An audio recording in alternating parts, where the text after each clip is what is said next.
Hey guys, so this is going to be a video on just what I want to do with the channel and why I made the channel and how I feel about my art and all that jazz. So it's going to be pretty all over the place.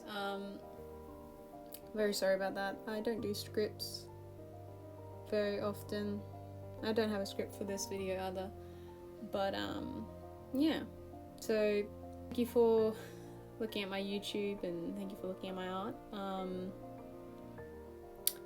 Just want to say thank you very much. It's nice that I can share this stuff, share my art.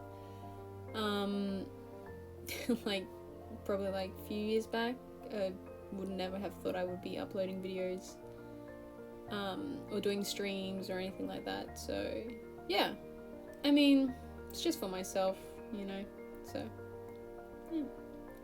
Anyway, this is a drawing that was meant to be turned into a sketch with me. However, the audio that I recorded for it, you could hear the music and videos that I was watching while drawing, and let's just say not the best thing, so I'm doing a voiceover instead. So I just want to say, with the drawing that I'm doing, it's of Tom Hiddleston, one of my favorite actors, and I enjoy a lot of his works. I've seen a good handful of his works, and so yeah, I just took this time to draw it and I decided to record it. Yeah, it's semi-portrait realism kind of thing. It's not 100%, because later on I do go in with pen and I do a bit of line works for shading, and yeah, I guess you can call it semi-realistic, I don't know. But yeah, so here it is. Enjoy the process while I blabble on about whatever. So I just want to talk about a little bit about my art. So my art, the only thing I can say is that with my art, I wouldn't say my art is great, but I wouldn't say it's bad. I do think I need to improve in a lot of things in my art, and for sure it's definitely consistency. I don't draw enough, so yeah, I draw a good amount, but I don't draw a lot, or I'm not drawing as much as I would like to be drawing for myself.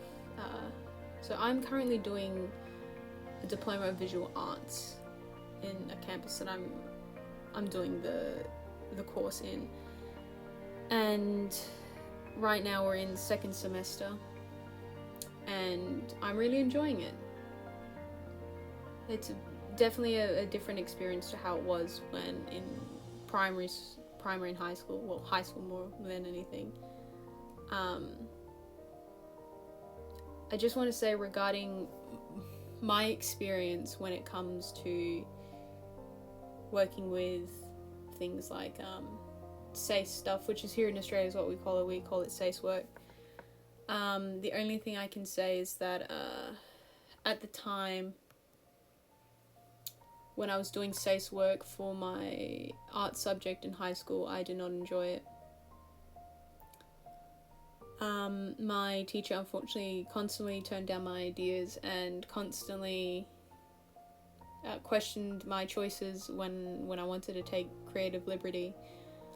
So it crushed my hopes in a way to continue on art, and I kind of know that a lot of people deal with that situation, especially when it's coming into school settings. And I just want to say, I know it sucks. I've been there. I've dealt with it, and it's hard to get back to your feet when you have someone who's meant to be teaching you basically telling you that your art is crap just because they're very prestigious or too old-fashioned, no, you have to do traditional, no digital, whatever. But You know, so for the longest time I thought I was never going to pick up art again unless it was for personal. And, you know, 3 years out of, you know, school, and I'm doing a course. I'm doing a diploma of visual arts, and I'm enjoying my classes. I'm learning a lot more than I did in high school. But I don't think it's necessary. I don't think you need to go to a course or do a course in order to learn things. I think it's silly when people will say that, oh, you need to be like a qualified artist. Like, if you do art, you enjoy art, and you do the art, even if you don't post it, you're still an artist. And I don't think, you know, you should be treated any different, you know. I also believe that you don't need to put your art in galleries to be considered an artist. I just don't think that. I think no matter what you do, whether that anything creative, you're an artist. Whether that be writing, whether that be drawing, whether that be crafting, like making earrings, or, you know, stuff like that. I don't think you should be any different to an artist. You know, you're no different than an artist, because you are an artist. You're doing an art form. It took a lot for me to actually pursue this art fantasy, I guess you can say. So, you know, for me, it took someone really special in my life to encourage me to try. Like, you know, I was talking about the course with them, and they said, well, why not bite the bullet and just do it? Like, what's the worst that can happen? They say no. Right?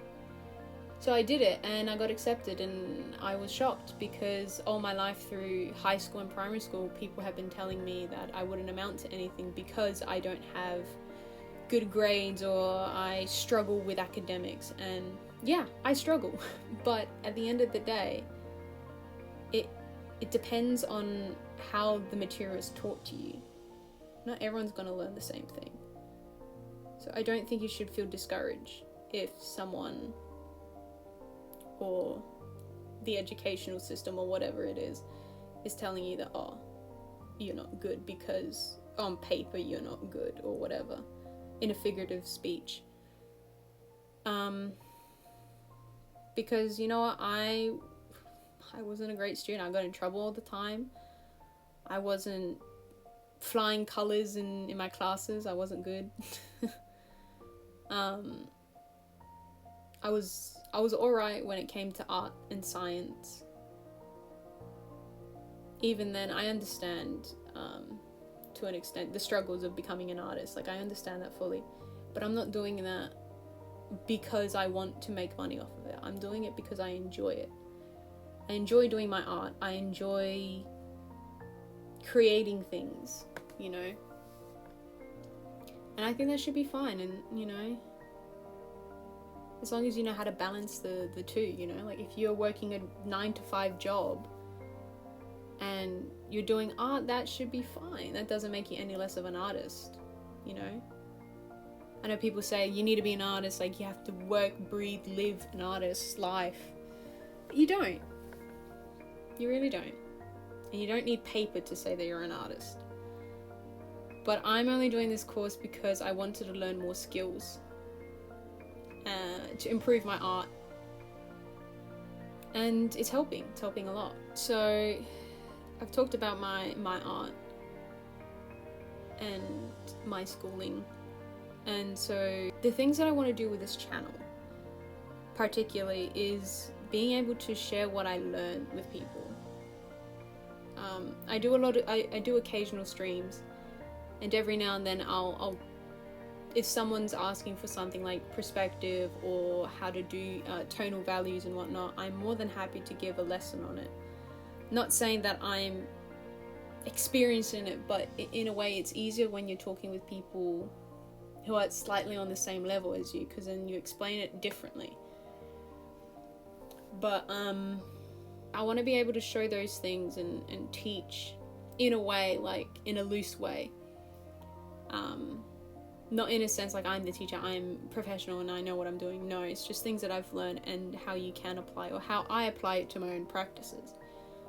And I know some people might think, well, do I consider myself an artist? I don't know. I'm just someone who enjoys art.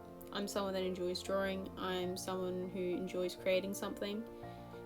I wouldn't say I'm an artist if you're talking about the typical sense of live, breathing art. I don't. I make occasional art. I do have a wall where I put all my artworks that I am proud of. And that's it. That's all I do. It's not something that I'm gonna put on a piece of paper saying I'm an artist, here's my business card. I've got no sense of that. And more than anything, this channel is just to have fun. Show what I learn, you know, do some things that I enjoy. And with my streaming stuff, I do it solely just to interact with people and have a talk. For example, I even have a Discord. I don't promote it that much, but I should. But if you want to follow my Discord, go ahead. It's in the description. It's just for people to, you know, come chat, talk about whatever. It can be art related, it can not. It can be about fandoms, and I don't mind. It's up to you. For me, I made that Discord room server solely because I want to be able to talk with people with like minds, or interact with people who enjoy the same things as I do. Because I miss that. I miss being able to talk to people about things that I'm fond of, like Marvel stuff. Like, I love the Marvel series. So to me, like, I want to be able to talk to people about that and be passionate about it. But in a way, it's just easier online. I have a few streams where I talk about that issues. Well, not issues, but the topic of online friendships and developing communities on the internet. I have my views on it and I think it's great. It's just a mutual understanding that everyone has. For this channel, I just want to be able to do what I want without too much thought in things like it's nothing to use as some political place or anything like that. It's just me to do my art, put it out there, and just enjoy it. That's all I want in my art, just to enjoy it, which is something that I find difficult to do. There's always, like, everyone in the art community is their worst critic, and obviously with this speed drawing that you're seeing as I'm talking, as I'm recording this voiceover, there's a lot of things that I don't necessarily like about it. For example, some of the perspective is wrong, or it doesn't really capture the essence of Tom Hiddleston. So to me, yes, not hurts, but like slightly annoyed at myself that I didn't get it right. But in the end, I have to learn from that and not do that mistake again. And that's just it. I just have to learn from the mistakes that I did. Whether that be because I positioned one of the heads too low and then I ran out of space so I couldn't really do much. That's on me. That's just placement that I could not be bothered changing. And by the time I realized it was too late, I had already put down pen. So, you know. So to me, I understand that I'm my worst critic. And I get that. And I'm trying to get out of it. But I just want to be able to put my art out there, you know? Like, yeah, like, my art probably isn't, like, tip-top shape, but, you know, at least I'm not gonna try and make it perfect, because at the end of the day, no art is perfect. So, to me, me putting out my work out there, it's just, I don't know, I guess to let other people see the process and, you know, eventually see the progression of it, because I want to be able to have that document. Like, I mean, yeah, you can have your sketchbooks, which I do a lot of sketchbook tours, and this voiceover sketch with me kind of thing is in a way to break that schedule up. And but you don't get the same sense as you would when watching a video, because when I'm watching a video of my art, I can see 100% what I did wrong and how I did it wrong, and how do I learn from that. So that's why I want to do these videos, for not only watching my own process, but also pinpointing what I did wrong in a very healthy, reflective kind of criticism, instead of just looking at my drawing and being like, oh, that's horrible, like I hate it. Like, you know, I don't want to do that anymore. I want to be able to see the process and then understand from, in a way, like a third perspective, and see what I'm doing is wrong. That's all I want to do, is being able to learn from it by actually looking at it, if that makes sense. And if people enjoy it, that's great. That's a big plus. I don't mind that. But it's not something I'm focusing on too much. Obviously, I want it to be entertaining, but most of my editing wise is strictly just to make me laugh. Especially my sketchbook tours, I like to make fun of myself when I'm trying to recall on names of characters, or when I find myself in the moment being too cocky and all that. So I enjoy making those little jabs, because once again, these videos are mostly for myself, to make me laugh and make me happy. But that's my channel. It's just to have fun. I will say I probably am the worst person when it comes to staying on trends or things. I don't like doing that. I just don't have joy in it. The idea of doing like a 3-marker challenge is fun and all that, but it's also something that would stress me out too much, and I'd rather do something that's not going to stress me out. Like, I don't mind a small challenge, but that's as far as I would go regarding material wise. So if it's something like prompts, like create something using these 2 words and make something fantastical, like, I'm more than happy to do those kind of things. Those kind of creative liberties of videos, but nothing that limits me, I guess. That's pretty much it. I'll let you guys enjoy the rest of the process of Tom Hiddleston portraits. Haha. I guess, yeah, they're kind of portraits. So enjoy that. And I don't know. See you maybe in the next one. I think it's going to be another sketchbook tour, because why not? So enjoy that one.